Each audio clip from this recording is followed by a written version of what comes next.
яғни көшең аяқ жағында Алмат деген досым тұратын. Соған барам, алабай иті бар жаңа. Сөйтіп, Алмат, че там, шығасың ба далаға десем, бүгін бармаймыз қаяқта, керек емес, ана мұны. Абайла, алабай бос жүр, деп қалды. Жан-жаңа қарайсың ғой? Ешін келген оның алабайы аузынан көбі ақ кеткен жандай. Бір жұдырығынан ше. Әліп жүретін жандай. Қола көрс етіп жүреді. Сөйтіп, реск ондай кез адреналин ғой. Шақ етіп ана жерде не табарын білмейші. Заранее бірдеңе тауып қой керек қой. Сөйтіп, арықтың жағасында жатқан шипір шандай, су өтпесін деп жауып қойған. Шипірді жұлып ап, аяғыңа қойып алғансың ғой былай. Кетті.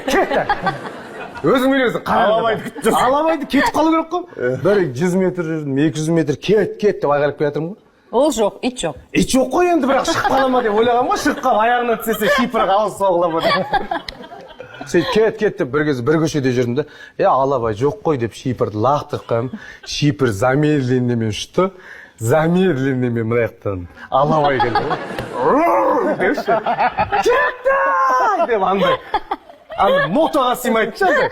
Осылай қырынан жүгіріп барып, қашаның ұшынан ұстапшы.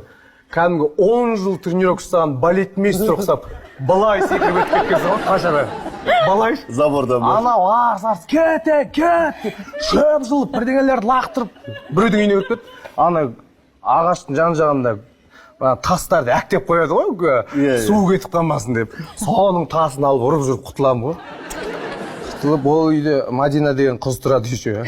Ақырындап жайлап свет жанады да мамасы кім алай дейді ғой. Соң сасып қалып, тәте мен ғой Олжас деп. Не істеп жүрсің түн ішінде? Мадина бар ма деген соң. Ол да Мадина ұйықтап қалды ғой бағаннан немене бірдеңе деп. Соң жақсы тәте деп воротаны ашып шығып кеткен. Содан алабай кетті.